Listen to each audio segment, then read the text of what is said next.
Hi everyone, this is Sushmita from SB Collection. So December 9 வந்து பாத்தீங்கன்னா என்னோட Facebook page hack ஆனது. So உங்க எல்லாத்துக்குமே தெரியும். So இன்னைக்கு February 7 என்னோட page recover ஆயிருச்சு. So ரொம்ப happy இன்னைக்கு. So இது வந்து பாத்தீங்கன்னா page நான் hack ஆனோனே first Magnum அபியக்காவை கான்டாக்ட் பண்ணேன், அவங்க ஹஸ்பண்ட கான்டாக்ட் பண்ணேன். So அவங்க வந்து முஃபட் அண்ணா அவங்க நம்பர் கொடுத்தாங்க. So ரொம்ப happy.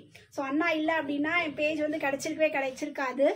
பாத்தீங்கன்னா ஒரு 2 months ஆகுது என் பேஜ் ஹேக் ஆகி 40 days கண்டினியூஸ் ஃபேஸ்புக் டீமோட பேஜ் எடுத்து கொடுத்துட்டாங்க. மிராக்கிள் நடந்த மாதிரி இருக்கு.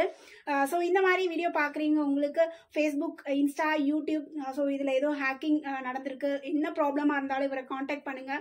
ஷியோர் 100% ஷியோர் உங்கள் பேஜ் வந்து உங்களுக்கு கிடைச்சிரும், உங்கள் அக்கௌண்ட் வந்து உங்களுக்கு கிடைச்சிரும். ஸோ அவரோட நம்பர் நான் டிஸ்பிளேலே கொடுத்துருக்கேன். ஸோ அவங்க நம்பர் காண்டாக்ட் பண்ணுங்கள். இந்த வீடியோ பார்க்குறீங்க உங்கள் ஃப்ரெண்ட்ஸ் எல்லாத்துக்கும் ஷேர் பண்ணுங்கள். எவ்வளோ தூரம் முடியுதோ அவ்வளோ தூரம் ஷேர் பண்ணுங்க. ஏன்னா உங்களுக்கு இந்த வீடியோ யூஸ்ஃபுல்லா இல்லைனாலும் வேற யாருக்கும் யூஸ்ஃபுல்லா இருக்கும். ஸோ பேஜ் என்னோட காம்படிட்டர் யார் பேஜ் ஹேக் ஆனாலும் தாராளமா இந்த வீடியோ அவங்களுக்கு ஷேர் பண்ணுங்க. அவங்க இவரை காண்டாக்ட் பண்ணி 100% ஃபேஸ்புக் ஆகட்டும், யூடியூப் ஆகட்டும், இன்ஸ்டா ஆகட்டும் உங்க பேஜ் ரெக்கவர் பண்ணி கொடுப்பாங்க. ஷூர், அதுக்கு நான் ஷூர் கேரண்டி தரேன். ஸோ கண்டிப்பா முஃபட் அண்ணாக்கு காண்டாக்ட் பண்ணி உங்க ஹேக்கான பேஜை வந்து ரெக்கவர் பண்ணிக்கோங்க. Thank you so much.